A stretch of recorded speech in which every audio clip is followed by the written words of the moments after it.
We just did a video on having a safer sex elevator speech with a new date. But if you've been in a relationship for a while, it may feel really awkward to bring it up. You've already been sleeping together, you're already together, you're like, if I bring it up, they might think I don't trust them. There's all kinds of fears that can come up. So how can you have that conversation with someone you've been with for a while? Show them this video and be like, hey, this is awkward. We've been boinking for a while now. And I realize we haven't had the safer sex speech. So I watched this video, you're watching it with me. Oh my goodness. Let's have the conversation now.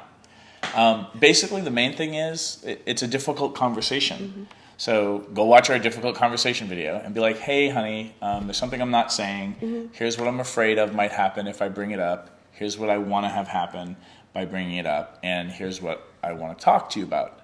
I'd like to have a safer sex elevator, conversation with you so that I can get out of my head about this. Yeah. Now, if you're dating somebody who freaks out and cannot ever trust you again because you need to talk about safer sex, guess what?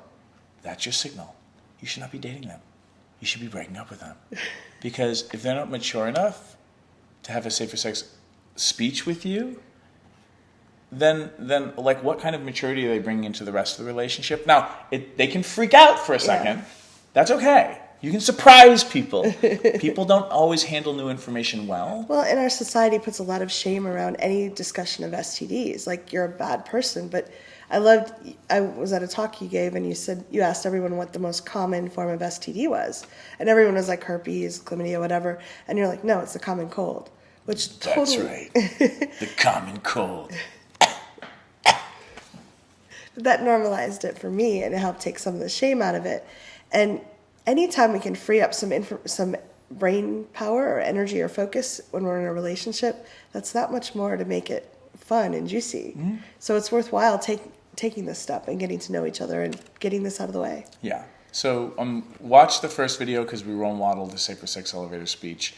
And basically this video is really just to give you guys some tools for how do you bring it up if you feel really awkward because you should have had the conversation but you didn't, and now you're in a relationship. This goes for if you've been married for years. Yeah. There's nothing wrong with saying, hey, I am afraid of getting my test results. I want to conquer this fear. Will you go with me to the clinic and let's get tested? I've actually blamed it on Reid, blamed it on him. You can blame it on me too. It's kind of a fun way to do it. It's like, this guy I know does this elevator speech. Would you, be willing to try it out? And that might take some of the angst out of it too. Yeah, but you guys can always blame me. Like, it's kind of like a National Blame Reid Day, and that day's every day. But it could be fun. When we've been with someone for a while, we kind of think we know what they like, and if we're not talking to them, we may just assume we know what they like. And if we ask them, part of the speech is, what do you like? Yeah.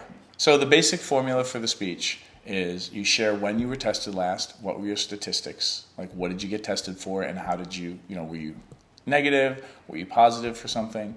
And it's okay if you're like, I've never been tested. I don't know what my status is.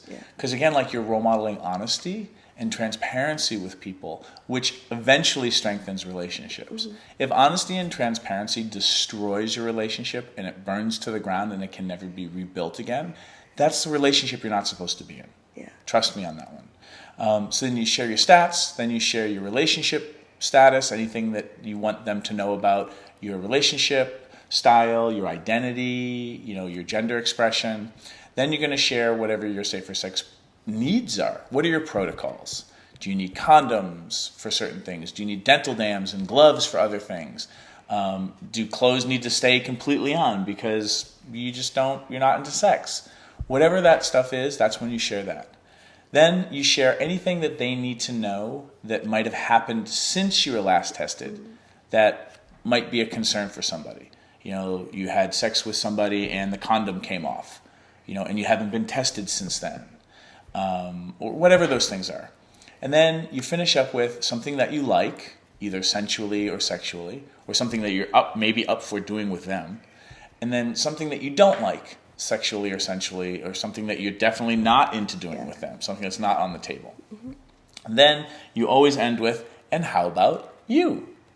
Because you want them to go through that same elevator speech where they're sharing with you what their status is, what their relationship self-expression is like, any important things you need to know, how they like their safer sex, things that have happened since they were last tested, something that they like, something that they don't like.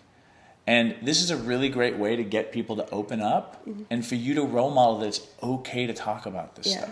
The more communication there is in the bedroom and outside the bedroom, the better your relationship is going to be. And if you're somebody who's been together with somebody for years and you've never had this conversation just because it was never needed, how cool to try something new. Yeah. Especially around role modeling for each other that it's okay to talk about sex and okay to talk about stuff that might be awkward. Yeah. Awesome. Leave some comments below. Let us know what you think. Check out our other videos, and we'll see you digitally soon. Thanks, everyone. Bye.